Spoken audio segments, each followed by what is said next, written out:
ఓం శ్రీకృష్ణ జగద్గురు పరబ్రహ్మణే నమ. ఓం నమో శ్రీ వేదవ్యాసాయ నమ. ఓం మద్గురు శ్రీ పూర్ణానంద స్వామినే నమ. ఓం శుక్లాంబరధరం విష్ణుం శశివర్ణం చతుర్భుజం ప్రసన్నవదనం ధ్యాయేత్ సర్వవిఘ్నోపశాంతయే. ఓం వ్యాసాయ విష్ణురూపాయ వ్యాసరూపాయ విష్ణవే నమో వై బ్రహ్మణిదే వాసిష్ఠాయ నమో నమః. ఓం నారాయణం నమస్కృత్య నరం చైవ నరోత్తమం దేవీం సరస్వతీం వ్యాసం తతో జయముదీరయేత్. శ్రీ భగవద్గీత దైవాసుర సంపద్విభాగ యోగము. ఆసురీ సంపద కలిగినటువంటి వారు ఎలాగంటే జగత్తు యొక్క నాశము కోసమే వారి పుట్టుక, కానీ జగత్తును ఉద్ధరించడానికి కాదు. పరప్రాణులను హింసించడమే వారి పని, కానీ వారికి ఉపకారము చేయడం రాదు. వారు లోకకంటకులే కానీ లోకహితులు కారు కదా. వారు కబంధులే కానీ లోకబంధువులు కారు. ఇన్ని మాటలేలా, అటువంటి వారు భూమికే బరువైనటువంటి వారు అని చెబుతూ వారు తనివి తీరనటువంటి కోరికను ఆశ్రయించుకొని డంబము, అభిమానము, మదము కలిగిన వారలే అవివేకము వలన చెడుదైనటువంటి పట్టుదలను ఆశ్రయించుకొని అపవిత్రములైన వ్రతాలు, నీచ వృత్తులు కలిగి ప్రవర్తిస్తూ ఉంటారు. ఎంత అనుభవించినప్పటికీ కూడా తనివి తీరనిదియే అవడము చేత ఆ కోరికని దుష్పూరము అని కదా చెప్పారు. అంటే అది ఎప్పటికీ నిండదు. కాబట్టి ఇటువంటి దుష్పూరమైనటువంటి కామాన్ని ఆశ్రయించినందువలన వారు ఎల్లప్పటికీ కూడా సఫల మనోరథులు, అంటే కోరికలు తీరిన వారులు అవరు. ఎప్పటికీ తీరని కోరికలు కలిగిన వారై ఉంటారు. కాబట్టి దాని ఫలితంగా ఎల్లప్పుడూ అశాంతికి లోనై ఉంటారు. దంభము, అభిమానము, మదములలో ఏ ఒక్కటి ఉన్నా కూడా జీవునికి వినాశమే కలుగుతూ ఉండగా, ఇంకా మూడు కలిగి ఉన్నటువంటి వారి యొక్క విషయం వేరుగా చెప్పాలా? వారు ఈ ప్రకారంగా దుష్టమైన ఆచరణశీలురై ఉంటారు కదా. అవివేకము వలన అజ్ఞానము అనేటువంటి కైపులో వారు చేయరానటువంటి పనులు మొత్తం చేస్తారని, గ్రహించదగనటువంటి వాటిని, నిషిద్ధమైనటువంటి వాటినే గ్రహిస్తారు అని కదా మనకు అర్థమవుతూ ఉన్నది. వారు నింద్యములై, దూష్యములై, అపవిత్రములైనటువంటి మద్య సేవనము, మాంసభక్షణము మొదలైనటువంటి వ్రతాలను కలిగి ఉంటారు. అంటే ప్రతిరోజు కూడా ఆ కార్యాలను చేయాలి అనే చెడు పట్టుదలను కలిగి ఉంటారు. వ్రతము, పట్టుదల అనేవి మంచివే అయినప్పటికీ అవి ఉన్నతమైన పదార్థాలకు, పవిత్రవంతమైన కార్యాలకు సంబంధించినప్పుడు మాత్రమే అవి మంచి ఫలితాలను ఇవ్వగలుగుతాయి. కాబట్టి వాని యొక్క మార్గాన్ని త్రిప్పాలి. మరి శుచివ్రతాలనే ఆచరించాలి, కానీ అశుభ్రమైన, అశుచిమైన, నీచమైన వ్రతాలను కాదు కదా. మంచినే గ్రహించి ఉండాలి, కానీ చెడును గ్రహించకూడదు ఉండటం అనేటువంటిది కాదు కదా అని చెబుతూ, అంతేకాదు ఇంకా కూడా వారు అపరిమితమైనటువంటిది, అంటే మరణం వరకు కూడా, సృష్టి ప్రారంభం నుండి వారు ఉత్పన్నమైనది మొదలుకొని చచ్చే వరకు కూడా విడువనిది అయిన ఈ విషయ చింతనలు, ఈ కోరికలను ఆశ్రయించుకొని కామోపభోగమే పరమ పురుషార్థము అనే తలస్తూ, ఇంతకు మించినది మరొకటి లేదు అని నిశ్చయిస్తూ, పెక్కు ఆశాపాశాల చేత బంధింపబడుతూ కామము, క్రోధాలనే ముఖ్యంగా ఆశ్రయించినటువంటి వారు కోరికలను అనుభవించడం కోసము అన్యాయ మార్గాల ద్వారా కూడా ధన సమూహాలను కోరుతూ ఉంటారు. అవతల వారిది దోచుకోవడము, లేకపోతే అవతల వారిని హింసించి బాధపెట్టి ఇబ్బందుల పాలు చేసైనా మరి మోస ప్రవృత్తి ద్వారా, అన్యాయ మార్గాల ద్వారా కూడా ధన సమూహాలను కోరుతూ ఉంటారు. అటువంటి ప్రాపంచిక మనుషుల యొక్క చింతలకు, కోరికలకు, వారి యొక్క మానసికమైనటువంటి ఇష్టాలకు కూడా అంతం ఉంటుందా? ఎప్పటికీ ఉండదు. వారి యొక్క ఆ చింతలను, అంటే చావు మాత్రమే నిలుపుదల చేస్తుంది, కానీ ఇక వారంతటికి వారు మాత్రం ఎప్పుడూ కూడా స్వయంగా నిలవరు. భక్తులు ముముక్షువులు ఏం చేస్తారు? దైవాన్నే పరమ పురుషార్థంగా, గమ్యంగా, జీవిత లక్ష్యంగా ఎలా తలుస్తారో అట్లాగే ఈ అసుర ప్రవృత్తి కలిగినటువంటి వారు, దుష్టగుణ సంపదను ఆశ్రయించుకున్నటువంటి వారు ఏం చేస్తారు అంటే ఈ కామోపభోగాన్నే పరమార్థంగా తలంచుతారు. కోరికలను తీర్చుకోవడం యందు, ధనాలను ఆశించడం, దోచుకోవడం యందు, ఇంకా కూడా అనేక రకాలైనటువంటి కోరికను, మోసాన్ని, వంచనను, ద్రోహాన్ని అడ్డు పెట్టుకొని వారి యొక్క కోరికలను తీర్చుకోవడం కోసం అన్యాయాలను చేయడం, ద్రోహాలు తలపెట్టడం, మోసాలు చేయడం, వంచనలు చేయడం, ఎట్టకేలకు దాని ద్వారా అయినా సరే ధనాన్ని సంపాదించి వారి కోరికలను తీర్చుకోవడం. ఇటువంటి అంతకుమించి ఇక ప్రపంచంలో గొప్పది ఏదీ లేదని, మనం ఎంత సంపాదించాము అనేది ముఖ్యంగానే ఏమి చేసి సంపాదించాము ముఖ్యము కాదు అనేటువంటి పెడవాదన వాదిస్తూ ఉంటారు. సుఖ సాధన మార్గంగానే లేదని చెప్తూ ఉంటారు. ఇంకా ఈ ప్రపంచంలో కోరికలను తీర్చుకోవడం తప్ప మరొక సుఖ సాధన మార్గము అనేటువంటిది ఇంకొకటి లేదు అని చెప్తారు. ఇంకా కూడా లోకములో ఒక్క త్రాటి చేత కట్టబడినటువంటి వారే ఎంతో బాధపడుతూ ఉంటే వీరు వందల కొలది ఆశలు అనేటువంటి త్రాళ్ళ చేత బంధింపబడి ఉంటారు కదా. అందుకే మనకేమని చెప్పబడింది? ఆశ పాశ శతైర్బద్ధాః. ఏ ఒక్క కోరికను తీర్చుకోవడానికో అనేక కష్టాలు పడుతూ అది ఈడేరక అవస్థపడుతూ ఉంటారైతే, అదే పాశంగా కట్టబడి ఉంటారైతే, వందలాది కోరికలతో కట్టబడినటువంటి వారు ఎంత మరి బంధించబడి ఉంటారు. ఇంకా వారి బాధ, వారి యొక్క అశాంతి అసలు వర్ణించడానికి సాధ్యము కాకుండా వర్ణనాతీతంగా ఉంటుంది కదా. ఆ విధంగా మనం ఊహించుకోవచ్చు. అటువంటి వారు కోరికలు, కోపాలు అనేటువంటివి ఏ కాలమందు కూడా విడిచి ఉండరు. ఆ కోరిక తీరకపోతే వారికి కోపం వస్తుంది. ఆ కోపము కామము, క్రోధము, లోభము. ఎట్లయినా సరే నేను ఆ వస్తువును పొందవలసిందే అనే లోభత్వం ఏర్పడుతుంది. దాని ద్వారా ఇక మోహం అధికరిస్తుంది ఆ వస్తువు పట్ల. ఎవరు ఏమైనా నాకు ఆ వస్తువు కావలసిందే. అప్పుడు ఎలాగో చావు అవతల వారిని ఇబ్బంది పెట్టో, తాను ఇబ్బంది పడో ఆ వస్తువును సమకూర్చుకున్నాక మదం ప్రవేశిస్తుంది. నేను మాత్రమే ఈ విధంగా సంపాదించగలిగాను అనేటువంటిది మత్సరం వస్తుంది. నేను తప్ప ఇంకెవ్వరూ కూడా ఈ వస్తువుని సమకూర్చుకోలేరు అనేటువంటి మత్సరం ఆవహిస్తుంది. ఈ కామమానికి మోహము, క్రోధానికి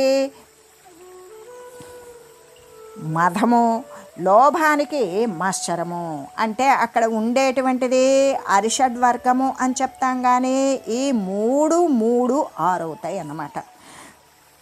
కామము, క్రోధము, లోభము, ఈ మదము, మోహము, మదము, మత్సరము అనేటువంటివి కోపము యొక్క తాలూకుదే ఈ యొక్క మోహము.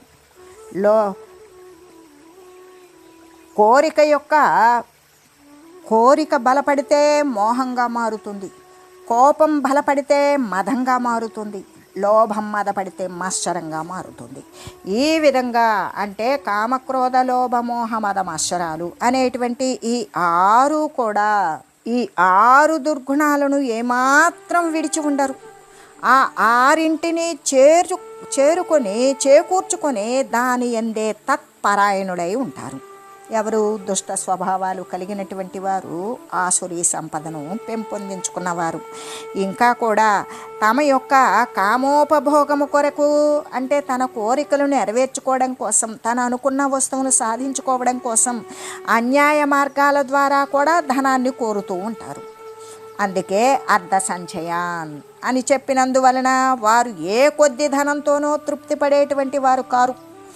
ధన సమూహాన్నే కోరుతూ ఉంటారని, అది సరే అంతంత పెద్ద మొత్తంలో ధనాన్ని కోరుతూ ఉన్నారు కదా, అదేమైనా మంచి కార్యాల కొరకు ఉపయోగిస్తారా?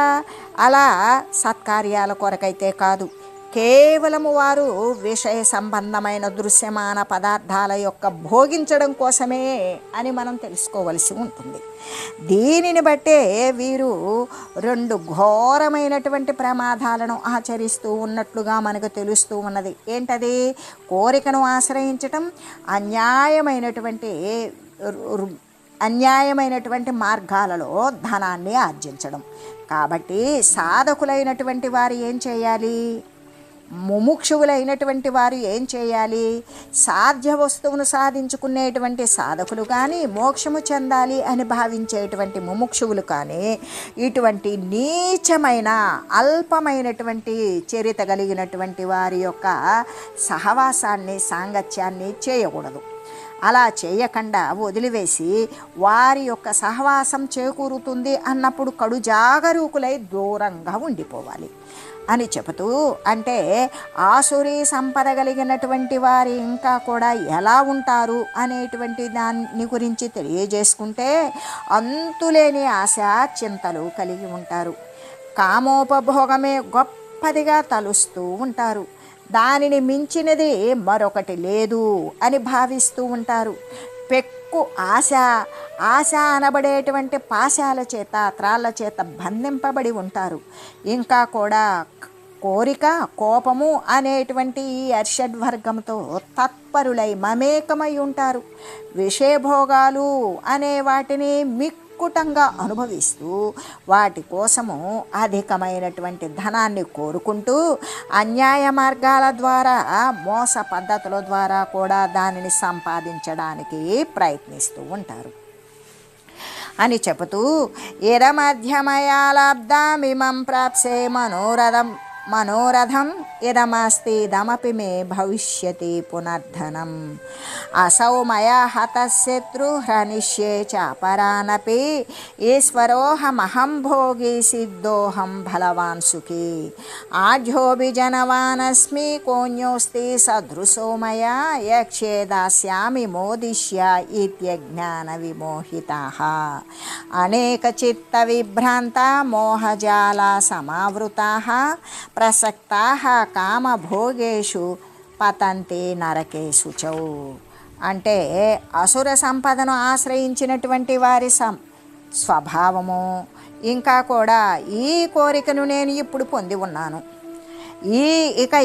ఇప్పుడు మిగిలి ఉన్న చూడు ఈ కోరికను ఇంకా మీదట నేను పొందగలుగుతాను, ఈ ధనము నాకు ఇప్పుడైతే ఇంత ఉన్నది, ఇంకా కూడా నేను ఎంతో ధనాన్ని సంపాదించగలుగుతాను, ఈ శత్రువునైతే నేను ఇప్పుడు చంపేశాను లేదా భయపెట్టేశాను, తక్కినటువంటి శత్రువులను కూడా భయపెడతాను లేదా చంపివేస్తాను, నేను ప్రభువును, సమస్త భోగాలను కూడా అనుభవించేవాడను, తలంచినటువంటి కార్యాన్ని నెరవేర్ప శక్తి గలవాడను, బలవంతుడను, సుఖవంతుడను, ధనవంతుడను, గొప్ప వంశమునందు జన్మించినటువంటి వాడను, నాతో సమానమైనటువంటి వాడు మరి ఒకడు ఎవడు ఉండగలడు? నేను యజ్ఞాలను చేస్తాను, దానాలను ఇస్తాను, ఆనందాన్ని అనుభవిస్తాను అని ఈ ప్రకారమైనటువంటి అజ్ఞానము చేత మోహపడతారు, అంటే భ్రమను చెందుతారు. అనేక విధాలైనటువంటి చిత్త చాంచల్యాలతో కూడి ఉంటారు. మోహము అనేటువంటి వల చేత బాగా కప్పబడి ఉంటారు. మోహము అంటే భార్య, పుత్రులు, తాను సంపాదించినటువంటి విత్తము, పశువులు, కోష్టాలు, భూములు, పొలాలు, ఆస్తులు, ధనాలు, ఇవి దాని పట్ల బాగా అభిమానము, అంటే మోహము అనే వల చేత బాగా ఆవరించబడినటువంటి వారు. కామములను, కోరికలను అనుభవించడం యందు మిగుల ఆసక్తి కలిగినటువంటి వారు అయ్యి వారు దుష్టమైనటువంటి ఈ గుణాలు కలిగిన ఆసురీ ప్రకృతి కలిగినటువంటి వారు అపవిత్రమైనటువంటి నరకమునందే పడుతూ ఉన్నారు. అంటే అసుర సంపదను ఆశ్రయించినటువంటి వారి యొక్క స్వభావము ఎలా ఉంటుంది? వారి యొక్క చిత్తవృత్తి, దుష్టగుణాలను ఆశ్రయించుకున్నటువంటి వారి యొక్క స్వభావము, వారి యొక్క చిత్తవృత్తి ఎలా ఉన్నదో దానిని గురించి శ్రీకృష్ణ పరమాత్మ చాలా విస్తారంగా వర్ణించి తెలియజేశారు. అంటే అసురు గుణాలతో దుష్టగుణాలతో కూడి ఉన్నటువంటి వారు ఈ దృశ్య ప్రపంచాన్ని, దృశ్యము అంటేనే అస్థిరము, అయినా కూడా ఈ యొక్క అస్థిర ప్రపంచాన్ని శాశ్వతము అని నమ్ముతారు. అంతేకాదు ఆ యొక్క స్థిరము లేనటువంటి అస్థిరమైన క్షణికమైనటువంటి పదార్థాల యందే అత్యాశ లేదనుకో పేరాశ కలిగి ఉంటారు. అలాగా ఆయా వస్తు సంపాదనము చేతనే, అస్థిరమైన వస్తువులను సంపాదించడము చేతనే దానినే గౌరవంగా గొప్పగా తలుస్తారు, గర్వంతో పలుకుతారు. అది ఆ మాటలు ఈ విధంగా చక్కగా పరమాత్మ ఉదాహరించారు. ఈ మాటల యందు అసుర స్వభావుల యొక్క దుష్టగుణాలతో కూడి ఉన్నటువంటి వారి యొక్క స్వభావము ఎలా ఉంటుంది అంటే అహంభావముతో, దర్పంతో, గర్వంతో కూడా ప్రస్ఫుటమవుతూ ఉంటుంది. అంటే కోరికలను అనుభవించే కొద్దీ కూడా కోరికలు ఇంకా ఇంకా పెరుగుతూనే ఉంటాయి, కానీ తరగవు కదా. కాబట్టే వారు ఒక్కొక్క కోరికను అనుభవిస్తూ ఇంకా కూడా ఎన్నింటినో అనుభవించాలి అనే కుతూహలం కలిగి ఉంటారు అని కదా చెప్పబడింది. అంటే కోరికలను అనుభవించే కొద్దీ అవి ఇంకా కూడా పెరుగుతాయా కానీ తరుగుతాయా? కాబట్టే వారు ఒక్కొక్క కోరికను కూడా అనుభవిస్తూ ఇంకా ఎన్నింటినో అనుభవించాలి అనేటువంటి ఉత్సాహాన్ని కలిగి ఉంటారు అని కదా చెప్పబడింది. ఇంకా కూడా నేను గొప్పవాడనని, నాతో సమానమైనటువంటి వాడు ఎవడు లేడని అలా విర్రవీగుతూ గర్వము అహంకారాలతో కూడుకొని ఉన్నటువంటి వారు ఈ చిత్త వికారాలను కలిగి ఉండి ఎప్పుడూ కూడా శాంతి అనేది లేక అశాంతికి లోనై చిట్ట చివరకు ఘోరమైనటువంటి నరకాలనే పొందగలుగుతారు అని కదా చెప్పబడింది. అయితే ఆ దుర్గుణాల అన్నింటినీ కూడా వివేకవంతుడైనటువంటి వాడు తప్పక వదిలిపెట్టాలి అనే కదా మనకు స్పష్టపడుతూ ఉన్నది. అంటే చెడ్డవాడు, దుష్టగుణాలను ఆశ్రయించుకున్నవాడు ఏ క్రియలైతే చేస్తూ ఉన్నాడో దానికి వ్యతిరేకమైన క్రియలే మంచి క్రియలు. అందుకనే పరమాత్మతత్వమే సత్యము, నిత్యము, శాశ్వతము అని భావించినటువంటి వివేకవంతుడు అటువంటి దుర్గుణాలను వదలాలి అనే కదా మనకి స్పష్టంగా తెలుస్తూ ఉన్నది. కాబట్టి వారు చేసేటువంటి దోషాలు, ఆ దోషాల యొక్క ఫలితాలు, ఆ దోషాలు అన్నప్పుడు దోషాలకు వచ్చేటువంటి ఫలితం కూడా దుష్ఫలితమే ఉంటుంది కదా. ఈ రెండు చెప్పబడినవి కాబట్టి ఇక అక్కడ నరక ప్రాప్తియే ఆ దుష్ఫలితము. అసలు దోషాలకు ఫలితము దుష్ఫలితము, ఆ దుష్ఫలితము అంటే నరకం ప్రాప్తించడమే. అలాగే అజ్ఞానులు ఈ ప్రపంచమునందు ఏమో సుఖాన్ని అనుభవిస్తూ ఉన్నట్లు పైకి కనబడుతూ ఉన్నప్పటికీ కూడా లోపల వారికి అనేక మానసికమైనటువంటి వ్యధలు. ఏ విధంగా అంటే అహంకారముతో తిరుగుతూ ఉంటారే కానీ వారికి ఉన్నటువంటి భయం మరొకటికి ఉండదు. వాడు కత్తులు పట్టుకు తిరుగుతున్నాడు అంటే మనం ప్రశాంతంగా తిరగలం, కానీ కత్తి పట్టుకు తిరుగుతున్నాడు అంటే తన మీద ఎవడో ఎప్పుడో ఎక్కడో ఒక చోట పొంచి మరీ తనను ఇబ్బంది పెడతాడు అనే భయంతోటే కదా వాడు ఆయుధాన్ని పట్టుకు తిరిగేది. వాడు రాత్రుళ్ళు దాగి దాగి ఉంటాడు, ఎవడొచ్చి తనను కమ్మి వేస్తాడో అనే భయమే కదా. ఎవరు ఎక్కడ నిఘా పెట్టి తనను బంధిస్తారో అనే భయమే కదా. ఎల్లప్పుడూ ఇటువంటి భయంతో ఉండడం శాంతినిస్తుందా? ఇవ్వదు కదా. అటువంటి దోషయుక్తమైనటువంటి జీవితం దుష్ఫలితాలను, నరకాన్ని ప్రాప్తింపజేయడమే కదా. నరకము అంటే నరాన్ ఆక్రందయితి నరకం. కాబట్టి ఎల్లప్పుడూ కూడా ఆక్రందనతో కూడినటువంటి భావనలు, బాధలు పడేటువంటి వాడు దుష్టమైన పనులను వదిలివేసుకోవాలి. లేకపోతే ఆ దుష్టమైన క్రియల యొక్క ఫలితం నరక ప్రాప్తియే అని చెబుతూ, అయితే అజ్ఞానులు ఈ ప్రపంచమనందు ఏమో అనుభవిస్తున్నట్లు ఏమీ లేదు. వాడు ఈ స్త్రీ మడతలతో వేసినటువంటి బట్టలు వేసినా, వాడు వైట్ కాలర్ నేరస్తుల్లాగానే తప్పిదం చేసేటువంటి చేసేటువంటి వాని యొక్క మనసు నిర్మలత్వంగా ఉంటుందా? ఎల్లప్పుడూ ఎవరు వచ్చి నన్ను పట్టుకుంటారో, ఎవరు రైట్ చేస్తారో, ఎవరికి నేను చిక్కిపోతానో, నేను దాచుకున్న ధనాన్ని దోచేస్తారో, నేను అనుభవిస్తూ ఉన్న సుఖాలు లాగేసుకుంటారో, లేదా నన్ను ఏదైనా సరే ఇబ్బంది పెట్టి నా శరీరాన్ని మరి తీసి అవతల పడేస్తారేమో, కిడ్నాప్ చేస్తారేమో అనేటువంటి రక్షక భటుల్ని, గన్నులని, కత్తులని, కర్రలను మరి వీళ్ళందరినీ కూడా బాడీ గార్డ్స్ని పెట్టుకొని తిరిగేది ఎందుకు అంటే వాడు చేసినటువంటి లోపాల ద్వారా ఆ లోపాలను మరి ఇతరులకు తెలియకుండా మనమేమనుకుంటాం, బాడీ గార్డ్స్ని పెట్టుకున్నాడు అంటే వాడికి ఉన్నటువంటి అదొక పవరు, అదొక దర్పం అనుకుంటాం.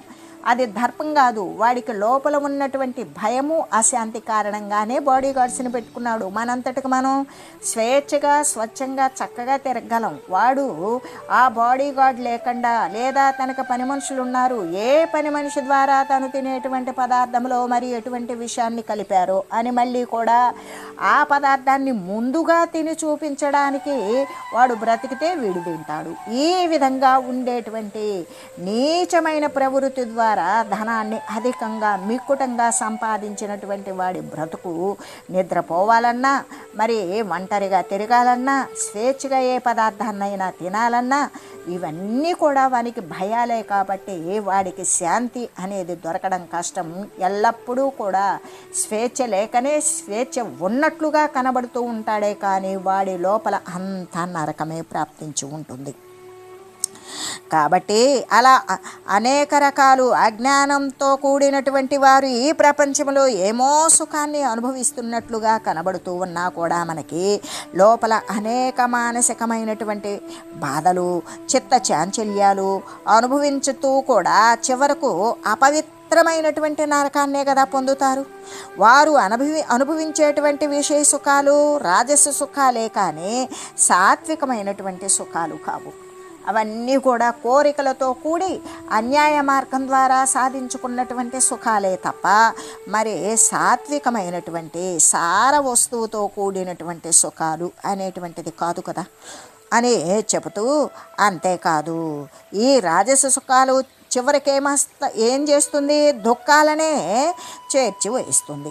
యజ్ఞాలను చేస్తానని, దానాలను ఇస్తానని అని వారు పలకటానికి డంబానికే కానీ వాస్తవానికి కాదు. నేను ఫలానా వారికి ఇది చేశాను, వారికి అది చేశాను, అక్కడ యజ్ఞాలు ఆచరించాను, ఇక్కడ వ్రతాలు చేయించాను, ఇక్కడ ఇన్ని వివాహాలు చేయించాను, ఇవన్నీ కేవలము మాటలే. కాబట్టి తనను ఎవరో మెచ్చుకోవాలి, తనను గుర్తించాలి అనేటువంటి డంబం కోసం పలికేటువంటివే కానీ అవి వాస్తవానికి కాదు.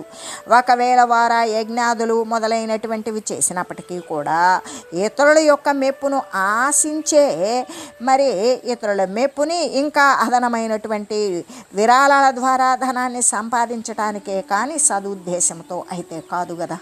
వారు చేసేటువంటి యజ్ఞాలు మొదలైనటువంటివన్నీ కూడా పేరుకు మాత్రమే చేస్తూ ఉంటారు అని చెప్పారు. కాబట్టి ఇక్కడ మనకి అందుకే భగవానుడు చెప్పారు, ఏమని, ప్రసక్తాహ అని చెప్పారు. వారు విషయభోగాల యందు ఎలా ఉన్నారు, మమేకమై ఉన్నారు. లెస్సగా అంటే పూర్తి స్థాయిలో విషయభోగాల పట్ల, దృశ్య సంబంధమైన విషయాల పట్ల ఆసక్తులై ఉన్నారు అని కదా తెలుస్తూ ఉన్నది. అయితే వారు ఇక అలా చెప్పడం చేత మరి కూడా పతంతి అని కూడా చెప్పారు. అంటే వారు పతనాన్నే పొందుతారు. ఎందుకు, దృశ్యమాన సంబంధమైన విషయాలు, భోగాలు, పదార్థాలు అన్నీ అస్థిర వస్తుతతే కదా. అస్థిరమైనటువంటిది పతనాన్నే పొందిస్తుంది కానీ సార్థకత్వాన్ని కలిగిస్తుందా? కాదు కదా. అటువంటి అభివృద్ధి కాదు అనే భావమే కదా. కాబట్టి ఈ ప్రపంచంలో మనుషులు ఎంత బలము, ఎంత ధనము, ఎంత కీర్తి, ఎంత ఐశ్వర్యము కలిగి ఉన్నప్పటికీ కూడా శుద్ధపడినటువంటి చిత్తము లేకపోతే, చిత్తశుద్ధి లేకపోతే, అహంకారము, గర్వము కనుక తొలగకపోతే చివరికి ఏమవుతాడు అంటే పతనాన్నే పొందుతారు అని కదా చెప్పింది అని చెబుతూ, అంటే దుస్సంస్కారాలను అసలు రూపుమాపుకోవాలి, దుష్టమైనటువంటి సంస్కారాలను నశింపజేసుకోవాలి. జనులు తమ యొక్క హృదయంలో ఉన్నటువంటి దుష్ట సంస్కారాలను రూపుమాపి పవిత్రమైనటువంటి ఆచరణ కలిగి ఉన్నప్పుడు మాత్రమే శాంతి, సుఖము పరిపూర్ణంగా వారికి లభిస్తుంది కదా. అని చెబుతూ దీనికి మనం ఒక చిన్న ఉదాహరణ తెలియజేసుకుందాం. ఒక ఇంట్లో ఒక చిన్న పిల్లవాని చేతి మీద తేలు గుట్టింది. అతడు పరమ బాధను పొందుతూ ఆ విషయాన్ని తన తల్లిదండ్రులకు చెప్పకుండా ఆ వీధిలోనే ఉన్నటువంటి ఒక డాక్టర్ గారి వద్దకు పరిగెత్తుకుని వెళ్ళాడు. డాక్టర్ గారు నాకు తేలు గుట్టిందండి, మందు ఇవ్వండి అని కేకవేశాడు. డాక్టర్ ఏం చేశాడు, అతని మీద జాలి కలిగింది. ఒక చిన్న కాగితం మొక్కలో కొంత మందు పెట్టాడు, ఇచ్చాడు. నాయనా, తేలు ఎక్కడ గుట్టిందో అక్కడ ఈ మందు బుయ్యిరా, బాగా పూస్తే నొప్పి తగ్గిపోతుంది అని చెప్పాడు. పిల్లాడు ఏం చేశాడు, దాన్ని తీసుకున్నాడు, ఇంటికి పరిగెత్తుకొని వచ్చాడు. ఈ ప్రకారంగా ఆలోచన చేశాడు. తేలు ఎక్కడ గుట్టిందో అక్కడ కదా మందు బుయ్యమన్నారు డాక్టర్ గారు. మరి తేలు ఎక్కడ, గోడ మీద ఉండి కుట్టింది కదా, కాబట్టి దానిని గోడకు పూయసాగాడు. గోడకు మందు పూస్తే చేతికి నొప్పి తగ్గుతుందా? తగ్గదు కదా. ఆ ప్రకారంగా ఎన్నాళ్ళు గోడకు మందు పూసినా చేతికి కలిగినటువంటి బాధ పోతుందా? పోనే పోదు. చేతికి పూసినట్లయితే వెంటనే తగ్గిపోతుంది. అలాగే జీవుని హృదయంలో కూడా అనేక జన్మల నుండి బాగా పేరుకుపోయినటువంటి దుష్టవాసనల వలననే కదా వానికి దుఃఖం అనేటువంటిది కలుగుతూ ఉన్నది. ఆ వాసనలన్నీ కూడా పోగొట్టాలి.